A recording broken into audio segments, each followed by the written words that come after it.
So let's talk about another trend that I'm also really into right now is built-in cabinetry. Big time. One of my faves for sure. So obviously built-ins have been around. We know all about it. But especially because of COVID, people are really trying to find ways to maximize their space and also to hide things because, you know, we're doing these Zooms and we don't want to show all of our clutter and all of that stuff around too. What's up? Tony, I can see you in here. We can all see you.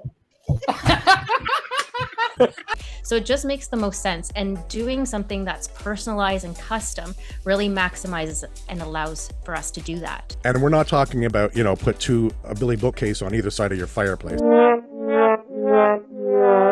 You've got to fill the space. If you're going to do it wall to wall, floor to ceiling. Because I'm sure like people know that if you use something that's prefab, pre-made, and you stick it in there, you have so much wasted space around it, on the sides, above it. So there's so much space that can be utilized, but it's just not, and it just doesn't work. But you can still utilize the prefab, let's just say IKEA, but you need to add around it, just like you're saying, all that little extra space. This is a good starting point to maybe save money. Put in some shelving units from IKEA, but then get somebody to come in and finish it off by filling in the gaps, adding crown molding, baseboards and trims, and really finish it off to make it look like it's just completely sealed right in there.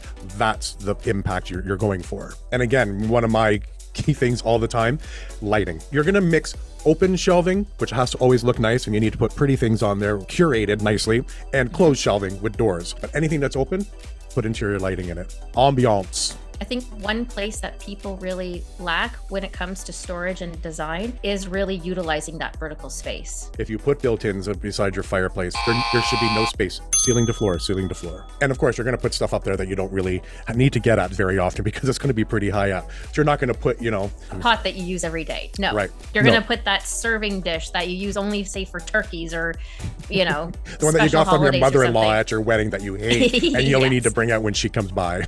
Exactly. Although I also don't believe in that either, just holding on to things because somebody gave you. Like, just have the stuff that you love and that you actually use in your home, in your home. That's one thing. I was just talking with somebody exactly about this the other day. The more storage you give yourself, the more crap you're going to put in it. That's true. So you have to be careful about that as well. If I open up a box and I'm like, oh my God, I totally forgot I had that. That means get rid of it because you didn't even remember. Like maybe one of your kids. Oh man, I forgot about you. And when you're doing something that's custom, right, you're customizing the built-ins to your life and what you're using it for. So if it's an office space, if it's a kitchen, if it's a bar area, right, you can customize it as to what you're actually storing in there as well. You're right. You can, maybe some of the doors have glass. If you do just flat glass, you have to make sure everything in there always looks really pretty. But if you do like a reeded glass or something, at least it's just sort of, you can see what's in there, but it's blurry. It just elevates it a little bit, I find anyway. Or using that kind of perforated metal. So especially if you're putting electronics inside, it has that airflow, and then it's also able to read. So for instance, if you have a cable box, it can read that frequency from your converter or your remote, however you say it. But that's funny, you just said converter. Oh my God, I forgot. Yeah, what do you say even for that?